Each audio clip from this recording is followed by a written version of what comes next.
Hoy vamos a visitar Brujas, en Bélgica, y lo primero que se nota al llegar es el sonido. Ruedas sobre adoquín, campanas que marcan las horas sin prisa, y si el viento acompaña, el murmullo del agua que se cuela entre casas estrechas de ladrillo. Bélgica queda en el noroeste de Europa, encajada entre el Mar del Norte y sus vecinos Francia, Países Bajos, Alemania y Luxemburgo.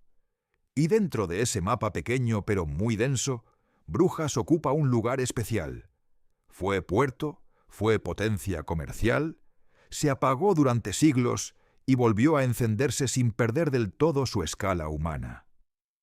Conviene entrar en la ciudad con una idea práctica en la cabeza. Aquí se paga en euros, y lo normal es tirar de tarjeta casi para todo, aunque en algunos puestos pequeños o mercados sigue viniendo bien llevar algo de efectivo, sobre todo si te apetece improvisar. El clima belga no presume, es húmedo, cambiante, y la luz puede pasar de gris a dorada en cuestión de minutos. Por eso Brujas funciona especialmente bien en primavera, cuando los días se estiran y la ciudad vuelve a sacar mesas a la calle, y también en otoño, cuando baja el volumen de visitantes y los canales empiezan a reflejar colores más oscuros. En diciembre, entre frío y olor a gofre, el ambiente de invierno tiene su propio carácter, pero hay que asumir que atardece pronto. Para moverse, la mejor herramienta sigue siendo caminar, aunque los autobuses de The Line conectan bien con la estación y barrios más alejados. Si llegas en tren, lo típico es empezar a pie desde Brugge, cruzando el anillo de canales como quien entra en una isla. Y si tienes pocos días, una bici puede ser aliada, siempre con ojo en las calles estrechas y compartidas. Siguiente parada: Beginhof ten Weingerde. Entramos en un lugar que baja el ritmo de golpe. Detrás de una fachada sencilla aparece un patio amplio, con árboles y casas blancas alineadas, como si alguien hubiese decidido proteger un pequeño silencio dentro de la ciudad. Este beguinaje se consolidó en el siglo XIII, cuando surgieron comunidades de beguinas, mujeres laicas que vivían con reglas de recogimiento y trabajo sin pertenecer a una orden monástica. Es un detalle que suele pasar desapercibido. En una Europa medieval donde casi todo estaba encajado en jerarquías rígidas, estos espacios ofrecían una vida comunitaria con más margen de decisión del que uno imagina. Mira las puertas bajas, los ventanales pequeños, y piensa en el invierno aquí, el olor a cera y a sopa. Hoy, el lugar pertenece a una comunidad religiosa, pero el pulso de patio cerrado sigue ahí, especialmente a primera hora, cuando aún no se han llenado los caminos. Siguiente parada: Minnewater Park. A pocos pasos, el paisaje se abre con agua y verde. El Minnewater, conocido como el Lago del Amor, tiene leyendas, sí, pero lo interesante es lo que cuenta sin necesidad de cuento. Brujas siempre dependió del agua como infraestructura, no como decoración. Aquí el canal ensancha, el puente corta la vista con una curva, y si te quedas un momento, ves cómo la ciudad se vuelve una orilla. Es un buen lugar para entender la relación entre defensa y circulación. El cinturón de agua era frontera, pero también era ruta. Al atardecer, cuando la luz se baja y el ladrillo se oscurece, el parque funciona como una pausa antes de volver a la densidad del centro. Siguiente parada: Stofstraat. Seguimos hacia calles más estrechas hasta encontrar una que muchos cruzan sin saber lo que pisan. Stofstraat hoy es breve y tranquila, pero el nombre guarda memoria. Stof se asocia a baños públicos medievales, y en muchas ciudades flamencas, esos espacios se mezclaban con alojamiento y otros servicios menos confesables. No hace falta romantizarlo. Basta con imaginar una Brujas de comerciantes y marineros de paso, con dinero circulando y con una moral pública que se predicaba de día y se negociaba de noche. Esta esquina sirve para recordar que la ciudad histórica no fue un decorado limpio. Fue un organismo, con sus necesidades y sus contradicciones.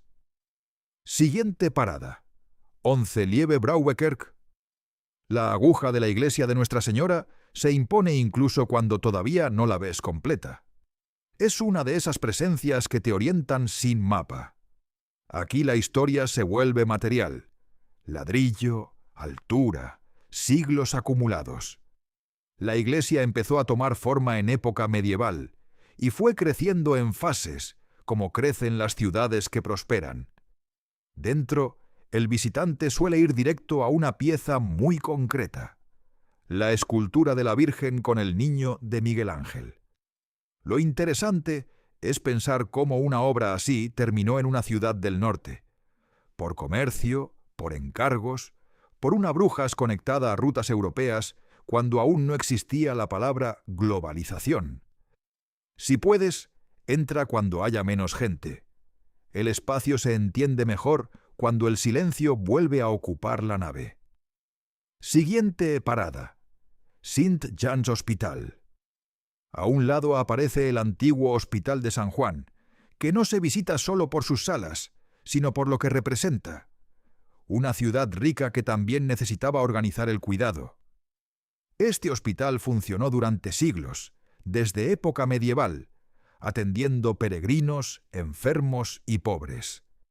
Es fácil mirar las vigas, las camas alineadas y pensar en una medicina sin anestesia moderna, con religión, hierbas y práctica diaria. Aquí conviene fijarse en lo cotidiano: la escala del edificio, la proximidad entre cama y cama, la sensación de institución antes de que existiera el concepto de sanidad pública como lo entendemos. Brujas no fue solo comercio y campanarios, fue también administración de la fragilidad. Siguiente parada. Groninge Museum. Apenas caminando, entramos en un capítulo que Brujas escribe con pintura. El Museo Groninge no grita desde fuera, pero dentro se entiende una revolución silenciosa: los primitivos flamencos. Si has visto alguna vez una tabla de Jan van Eyck y te ha sorprendido la precisión de una joya o de una lágrima, aquí encuentras el contexto de esa mirada. En el siglo XV, mientras otras tradiciones pictóricas seguían rutas distintas, en Flandes se perfeccionó el uso del óleo con una paciencia casi obsesiva. Eso encaja con la ciudad mercantil: lujo, detalle, encargos de burgueses y cofradías, imágenes pensadas para estar cerca, no para perderse en un ábside lejano. La visita se disfruta más si eliges pocas obras y las miras de verdad. La pintura aquí no se entiende por acumulación, sino por atención. Siguiente parada. Digber. Salimos y caminamos pegados al agua. Digber es uno de esos tramos donde el canal parece colocado para que el ojo descanse, pero en realidad era una arteria. Observa cómo las fachadas se acercan a la orilla, cómo algunas puertas parecen hechas para cargar y descargar, y cómo el reflejo duplica la ciudad con un temblor ligero. En días de lluvia fina, Digber tiene una cualidad muy de Brujas. El ladrillo se vuelve más profundo, las sombras se meten bajo los aleros y el agua deja de ser postal para convertirse en superficie viva. Siguiente parada. Rodenhoutkaai. Llegamos a un punto donde, inevitablemente, la gente se detiene. Rodenhoutkaai es uno de los lugares más fotografiados, pero hay una razón más allá de la fama. Aquí convergen canales y ángulos que cuentan la lógica urbana de Brujas. El nombre recuerda el muelle donde se vendían rosarios, una pista del peso que tuvieron los oficios y los gremios en el pulso de la ciudad. Si quieres verlo con otra cara, vuelve temprano, cuando aún no han llegado los grupos, o al final del día, cuando la luz baja y el agua se vuelve una lámina oscura. Mira también las piedras del borde, gastadas, irregulares, marcadas por siglos de pasos y cargas. Siguiente parada, Burg. En 2 o 3 calles pasamos del agua a la autoridad. La plaza Burg concentra poder cívico y religioso en pocos metros. Aquí se siente una Brujas institucional, decisiones, impuestos, pleitos, juramentos. La plaza no es grande, pero su densidad es notable. Fíjate en cómo las fachadas hablan idiomas distintos dentro del mismo cuadro, estilos, épocas y necesidades. Burg sirve para entender que la ciudad medieval no era solo mercado. Era una maquinaria de gobierno local en una región donde las ciudades flamencas ganaron músculo político y económico mucho antes que otras partes de Europa. Siguiente parada, Stadhuisbrugge. En el ayuntamiento de Brujas, la piedra parece diseñada para enseñar quién manda. El edificio, en estilo gótico, se levantó a comienzos del siglo XV, cuando Brujas aún era un centro de primer orden en el condado de Flandes. Piensa en lo que significaba construir un ayuntamiento así. No era solo administración, era una declaración pública de autonomía urbana y de orgullo. Dentro, cuando se habla de la historia local, aparece un personaje inevitable, María de Borgoña. Tras la muerte de su padre, Carlos el Temerario, en 1477, las ciudades flamencas aprovecharon el momento para exigir garantías y privilegios. En Gante se firmó el Gran Privilegio, y Brujas formaba parte de ese tablero de tensiones entre poder ducal y libertades urbanas. La ciudad estaba acostumbrada a negociar, y este edificio es, en parte, un monumento a esa negociación. Siguiente parada, Heilig-Blutbasiliek. A un lado de Burg, la Basílica de la Santa Sangre concentra otra forma de poder, la devoción y su capacidad de ordenar la vida colectiva. El templo está asociado a una reliquia que, según la tradición, contiene sangre de Cristo, y la historia de cómo llegó a Brujas se vincula a las cruzadas. Más allá de lo que cada uno crea, lo importante es el papel social de la reliquia, procesiones, calendarios, identidad compartida. Cuando la ciudad celebra la procesión de la Santa Sangre, que se convirtió en un gran acontecimiento cívico-religioso con raíces medievales, se entiende algo esencial. Aquí la fe también era una manera de organizar el espacio público, de reunir gremios y barrios en un mismo relato.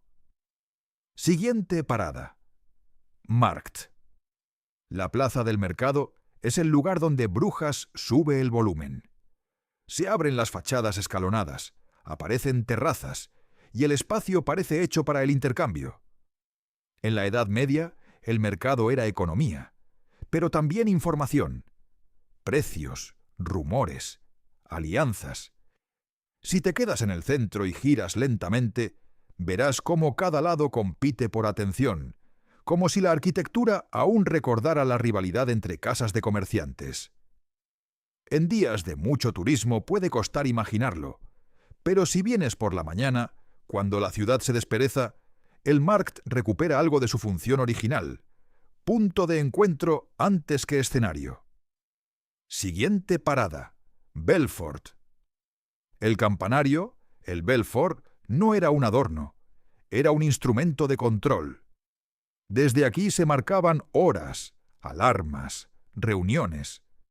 La torre fue creciendo con la prosperidad de Brujas, y su silueta habla de una ciudad que necesitaba vigilar y ser vista. Subir implica escaleras estrechas y una recompensa clara. Arriba se entiende la trama urbana, los canales como costuras y el centro histórico como una pieza compacta. También se entiende el papel simbólico del sonido. El carillón no es solo música, es señal. En una ciudad gremial, oír la campana era saber en qué momento colectivo estabas. Siguiente parada, Provincialhof. Al borde del Markt, el Provincialhof representa otra capa, la de la administración más moderna, cuando el viejo orden urbano se reconfigura en instituciones provinciales. El edificio, tal como se ve hoy, es posterior a la Edad Media, y su presencia recuerda que Brujas no se quedó congelada en un siglo concreto. Conviene mirarlo como contraste. Frente a la irregularidad medieval, aquí hay un intento de composición más controlada, más oficial.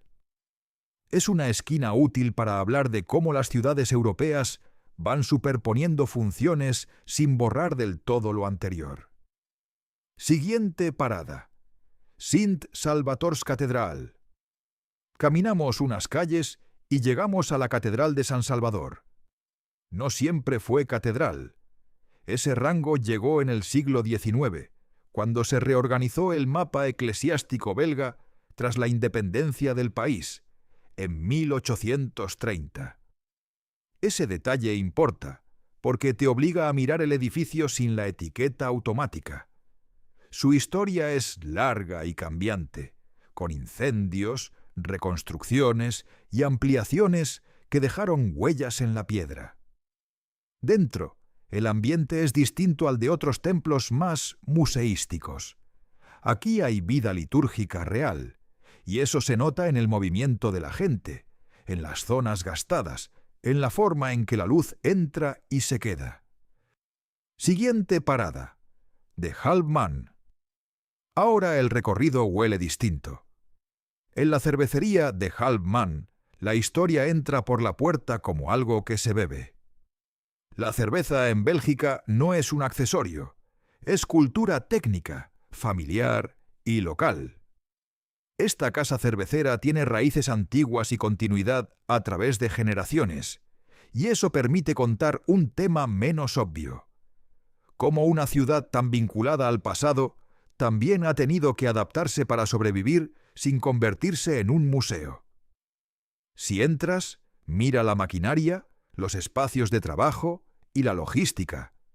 Detrás del vaso hay una economía real. Y si no entras, basta con recordar que Brujas, como tantas ciudades europeas, se sostiene también por oficios que han sabido evolucionar. Siguiente parada. Bonifaciusbrug. Volvemos al agua por un puente pequeño, casi íntimo, el puente de Bonifacio. Mucha gente lo toma por medieval, y eso abre una conversación interesante sobre Brujas. No todo lo que parece antiguo lo es. Este puente se construyó en el siglo XX, en un momento en que la ciudad empezó a consolidar una imagen histórica también para protegerse y atraer visitantes. No es un engaño. Es otra capa.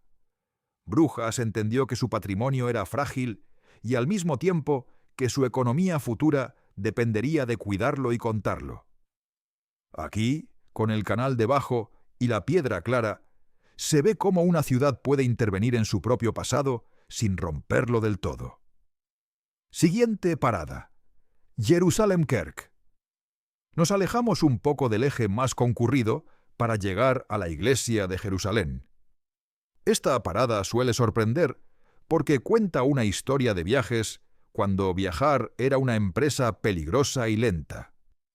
La iglesia está ligada a la familia Adornes, comerciantes de origen genovés asentados en Brujas, y su arquitectura y simbología se relacionan con peregrinaciones a Tierra Santa. Es un recordatorio concreto de la Brujas conectada con el mundo. No por Internet ni por aeropuertos, sino por rutas marítimas, por cartas, por redes comerciales y por fe. En el interior, busca los detalles que no se ven desde la puerta, la sensación de capilla privada ampliada, la idea de memoria familiar convertida en piedra. Siguiente parada. Windmills of Bruges. Caminamos hacia el borde oriental del centro y el paisaje cambia. Menos densidad, más cielo. Los molinos de Brujas aparecen alineados junto al canal y de pronto la ciudad enseña su relación con el territorio. Aquí se entiende que Brujas no era solo el núcleo urbano, sino también una periferia de trabajo. Molienda, grano, abastecimiento. Con viento, las aspas explican por sí solas su función. Sin viento, quedan como siluetas que ordenan el horizonte. Es un buen punto para respirar y mirar hacia atrás. El centro queda como un conjunto de torres y tejados más compacto de lo que parecía desde dentro. Siguiente parada. Sintana Quarter. Regresamos por el barrio de Santa Ana, donde el ritmo vuelve a ser de barrio. Menos escaparates pensados para el visitante y más vida cotidiana. Puertas que se abren y cierran, bicicletas apoyadas sin ceremonia, calles que no intentan impresionar. Es una zona ideal para notar algo importante en Brujas. El centro histórico está habitado, pero no de la misma manera en todas partes. Aquí la ciudad se siente más doméstica, y eso ayuda a entender un equilibrio difícil. Conservar un conjunto patrimonial sin expulsar la vida que le da sentido. Siguiente parada. Friedmuseum. Antes de cerrar el paseo, una parada ligera, pero con historia detrás. El Friedmuseum no es solo una broma gastronómica. Sirve para hablar de algo belga muy real. La relación cotidiana con las patatas fritas y los frietkot, esos puestos que son casi una institución social. Bélgica discute con humor y con argumentos sobre el origen de las frites, y lo interesante no es zanjar el debate, sino ver cómo un alimento sencillo se convierte en identidad compartida. En un día frío y húmedo, entenderás por qué. Algo caliente en la mano, sal, una salsa elegida con convicción, y la calle como comedor improvisado. Cuando termina el recorrido, Brujas queda en la memoria como una ciudad que se entiende caminando despacio, leyendo señales pequeñas, un nombre de calle que apunta a un oficio, una puerta baja que recuerda una casa medieval, una torre que ordena el sonido de la vida urbana. Bélgica, con su tamaño y su complejidad histórica, concentra capas en pocos kilómetros. Brujas las concentra en pocas manzanas. Y si te vas al final del día cruzando de nuevo el anillo de canales, con el centro quedando atrás como un bloque de ladrillo y agua, te llevas una idea clara. Aquí la historia no está encerrada en vitrinas, está repartida en el suelo, en los muros, en las rutas que siguieron comerciantes, devotos, enfermos, pintores y vecinos que simplemente volvían a casa. Si te ha gustado este vídeo y no quieres perderte más historias y curiosidades sobre otras ciudades, suscríbete y dale like para no perderte nada. Un saludo